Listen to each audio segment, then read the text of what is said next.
Can you imagine? General ELWELU is going to be retired, and I think he's going to be retired forcefully without his acknowledgement. General ELWELU's retirement is political, and in politics, nothing is done by mistake. A while ago, General MUHOOZI came out and attacked General ELWELU. On my side, I thought that was not called for because a CDF disparaging his junior in public on Twitter, it shows how General MUHOOZI Kainurugaba is still a juvenile in the way on how to administer the UPDF. In a tweet which General MUHOOZI came out to write, he came out to say, and I quote, "ELWELU is a buffoon. He is completely unworthy of our great army. He better runs as fast as his small legs can carry him."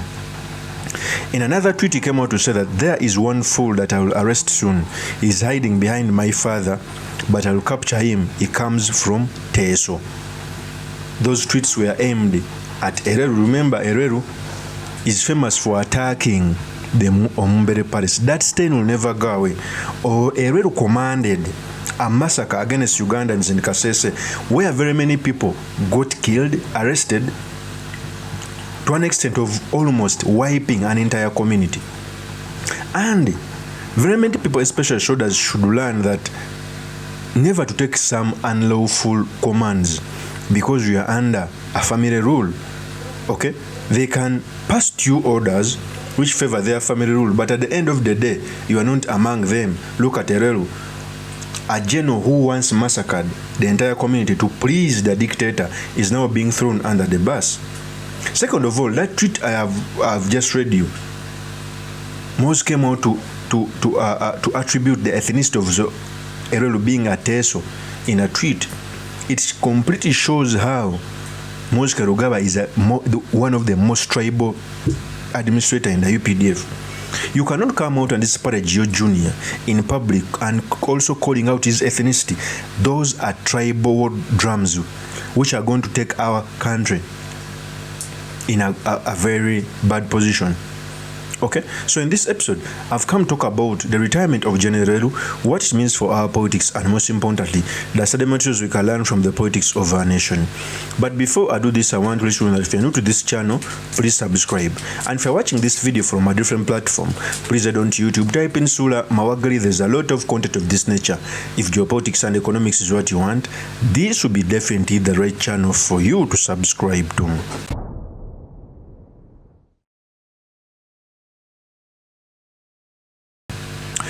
First of all, ELWELU was once a deputy CDF. He commanded the arrest of Mumbere and killed very many people, and right now he's on a chopping board.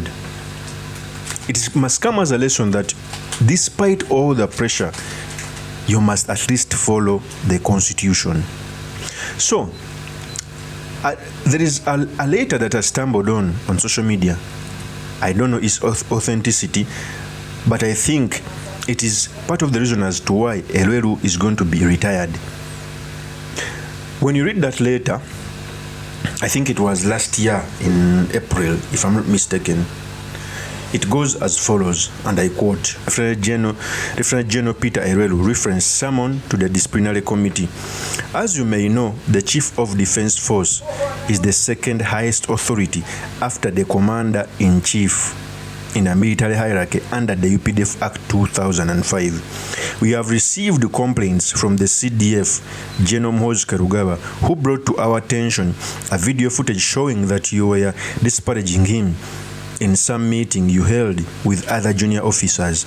The actions amount to breach of the Section 136 of the UPDF Act, which prohibits insubordination and undermining the authority of the CDF. We have been directed to investigate the following: 1. Insubordination. 2. Mutiny. 3. Factions in the Army Boston tribes.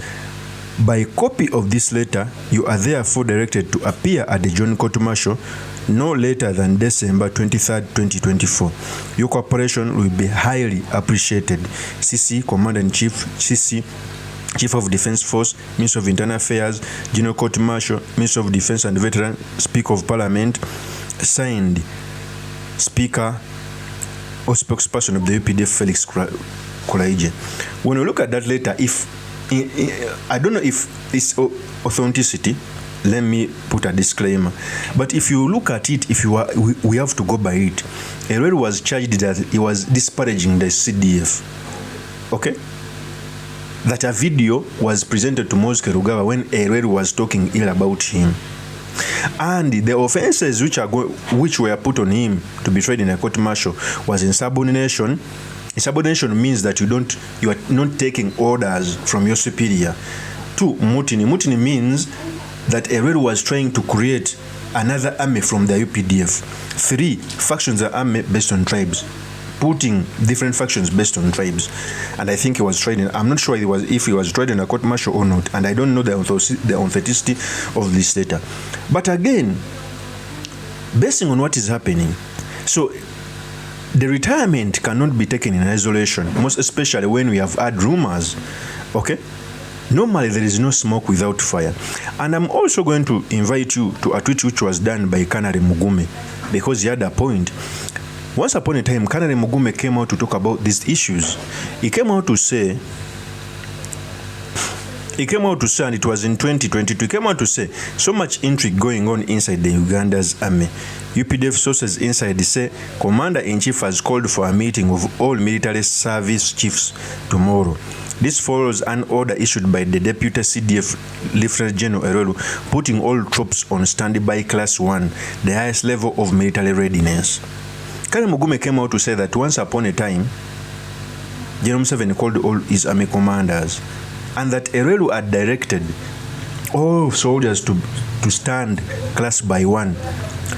Normally when that order is given, there are some threats which may result to overthrow of government. Okay?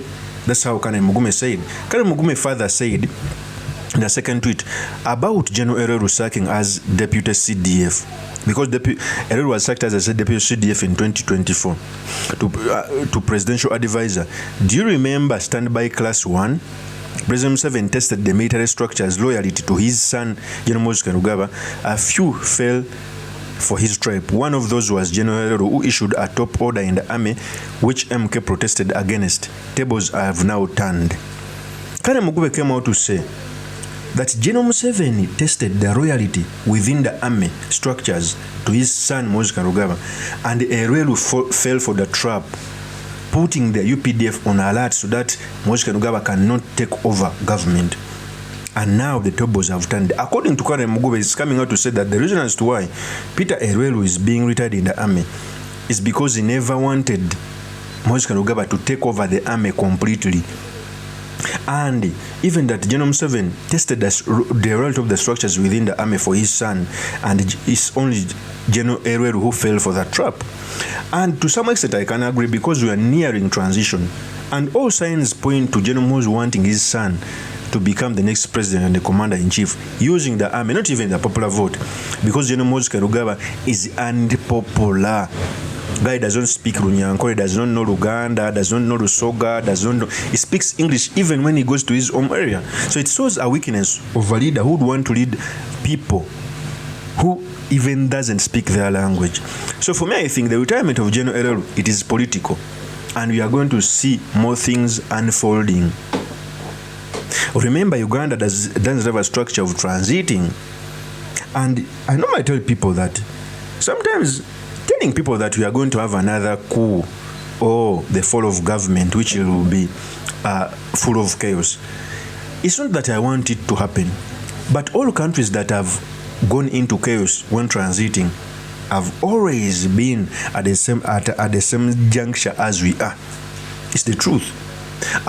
How I wish General Museveni would give us one thing: holding elections free and fair, and transit power from himself to another person, like the way Nyerere did, such that he can become the father of the nation. But what is happening right now, I clearly see disaster ahead.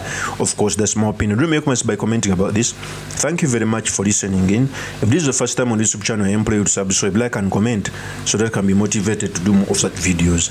I'll see you on another one. Peace. abakimuze mpalana bulungi abampalana bulungi nange benjagala obulungi